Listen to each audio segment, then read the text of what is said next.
Sommes-nous influencés par ce qui se passe autour de nous pour, par exemple, sortir, nous distraire, découvrir ? Exemple, la guerre en Ukraine a-t-elle changé nos habitudes, mais aussi la pandémie, ou encore les conséquences du changement climatique ou la transition énergétique ? Bref, existe-t-il une évolution de nos pratiques culturelles depuis un certain temps ? C'est une bonne question. Eh bien, écoutez, ça tombe bien parce que le Césaire Normandie a bien sorti récemment une étude qui évoque ce sujet. Et devinez de quoi on va causer aujourd'hui dans le MAC de ce sujet. Catherine Lilini, bonjour. Bonjour Michel. Vous êtes vice-présidente du Césaire Normandie. Avant d'aller plus loin, un petit mot sur le Césaire Normandie qui rayonne sur la totalité du territoire, mais qui fait quoi et comment ? Alors d'abord, peut-être rappeler, parce que tout le monde ne connaît pas forcément le Césaire, Conseil économique, social, environnemental régional. C'est une assemblée, et c'est prévu par les textes, c'est une assemblée qui est aux côtés du Conseil régional et qui représente l'ensemble de ce qu'on appelle la société civile, les citoyens. Voilà. Donc on a le monde des employeurs, le monde des salariés, le monde des associations. Et vous sortez régulièrement, à côté de tout ce que vous faites au quotidien, des études, et nos magazines vont en être la traduction, ils l'ont déjà été par le passé d'ailleurs.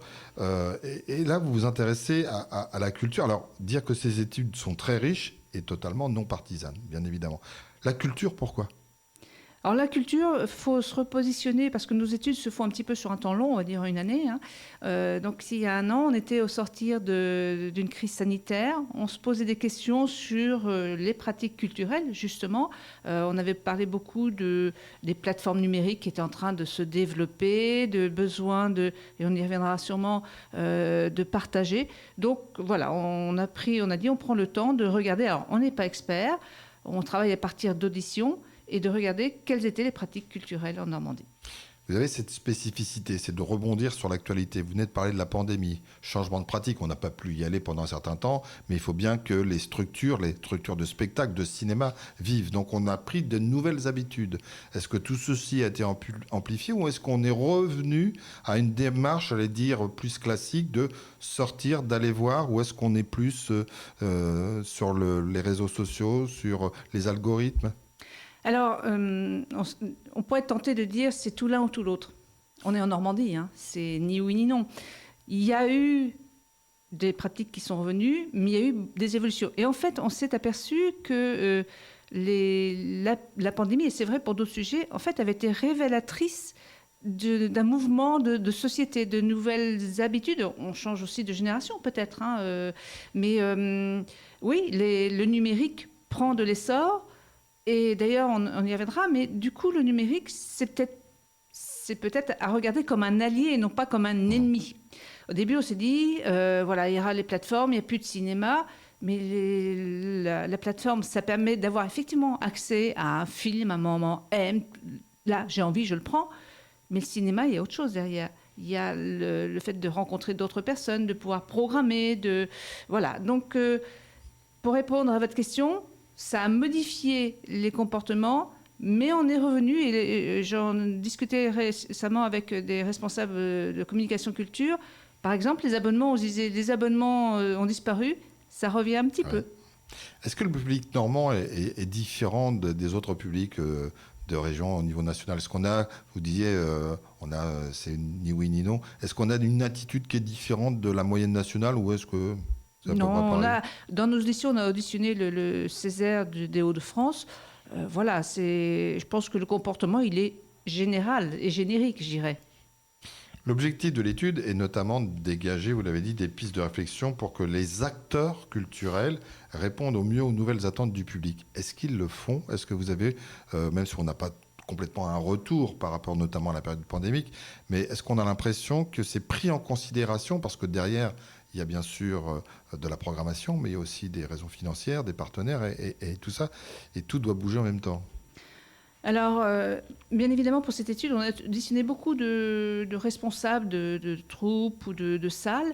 Et notamment, moi, ce qui m'a marqué, par exemple, c'est que dans les musées, on propose des visites adaptées, programmées, entre guillemets, personnalisées, avec, par exemple, des espaces de jeux. Alors, j'ai plus le terme français, on parle d'espace game. Voilà, c'est ça, des jeux au sein des musées. Oui. C'est une nouvelle approche. Ça répond à des demandes. Je pense que comme pour beaucoup de choses, c'est qu'on va être plutôt peut-être aussi dans l'innovation. comment prendre en compte les désirs du public et de les adapter avec ce qu'on sait faire, ce qu'on a. Et puis, il y a quand même un élément très fort qui est ressorti, c'est le besoin de proximité. Mais de faire venir... vous parliez de nouveautés. Moi, j'ai la chance d'habiter dans une petite ville où on a une microfolie. La microfolie, c'est le musée qui vient au public. Et je trouve ça génial.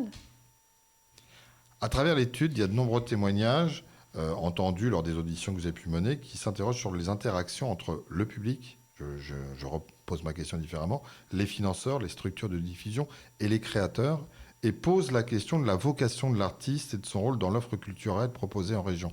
À savoir, est-ce que l'artiste a toujours cette même capacité que par le jadis, ou est-ce que tout ceci change, se bouscule en fonction des modes de financement, des choses que peuvent imposer, peut-être pas des collectivités, mais peut-être il peut y avoir une prégnance particulière? C'est vrai qu'on a été interpellé par certains acteurs sur notamment les modes d'accompagnement financier, notamment par la notion d'appel à projet. C'est-à-dire qu'une structure financière ne va plus financer, par exemple, une association sur un long terme, sur 2 ou 3 ans, ce qui se faisait, pour réaliser leur mission, mais va faire un appel à projet. Et du coup, l'appel à projet, il est plus cadré.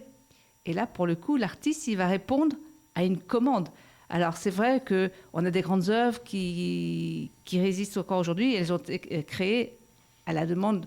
On pense notamment au Temps des Rois avec des commandes.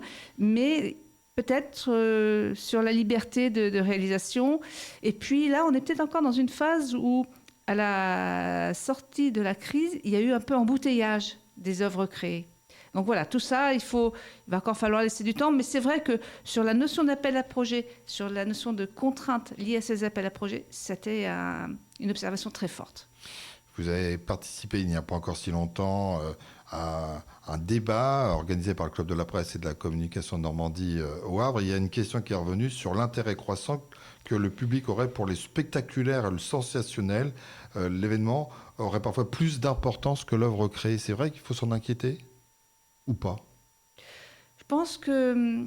Enfin, ça, c'est peut-être une réflexion personnelle, mais quand on a une situation comme ça, il faut la regarder avec un peu de recul et se dire qu'est-ce que cherche le public et comment on peut faire. Est-ce qu'on le prend, est-ce qu'on le subit? Et puis là, du coup, on s'en inquiète. Ou est-ce qu'on se dit, et c'est un petit peu ce que vous disiez tout à l'heure avec les algorithmes, le numérique dans l'art, comment on l'utilise, comment on en fait un outil, un allié? Alors, ce qui est très intéressant dans les études que vous menez, c'est que vous faites aussi, à un moment donné, comme des recommandations qui peuvent être traduites comme des solutions. Il y en a 3 qui sont apparus dans le document qui est sorti. Reconquérir les publics, faire du numérique, vous l'avez dit, un allié, repenser les politiques culturelles. C'est par ce triptyque qu'on va réussir à développer, à encenser encore plus nos pratiques culturelles. Alors, ce n'est pas la bonne solution, ce sont nos réflexions. Ce sont des pistes. Ce sont des pistes, ce sont nos réflexions. L'objectif, c'est aussi de faire réfléchir, de partager ces observations. Je pense notamment, par exemple, à repenser les politiques culturelles sur cet axe-là. C'est des observations qu'on a fait aussi dans d'autres domaines. C'est que, notamment les financeurs, que ce soit même les différentes collectivités entre elles, ou l'État et les collectivités, chacun pense dans son silo. On a des tuyaux d'orgue. Ça fait 20 ans que j'entends ça. Mais à un moment, peut-être qu'aussi avec les contraintes financières, avec les contraintes sociétales que l'on a actuellement, avec le changement climatique, les difficultés de recrutement, peut-être qu'il va falloir repenser aussi et apprendre à travailler ensemble. C'est par exemple l'observation qui nous a été faite sur les labels. Les labels qui sont organisés et régulés par l'État, qui aussi permettent d'avoir des travaux de qualité, mais les financements sont aussi beaucoup pratiqués et sollicités auprès des collectivités. Peut-être qu'il faut que les deux travaillent ensemble. Un peu plus, je ne dis pas qu'ils ne travaillent pas ensemble, mais que tout le monde travaille un peu plus ensemble.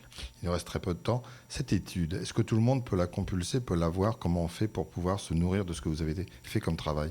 Alors, en 2 mots. En 2 mots, le premier, c'est le numérique.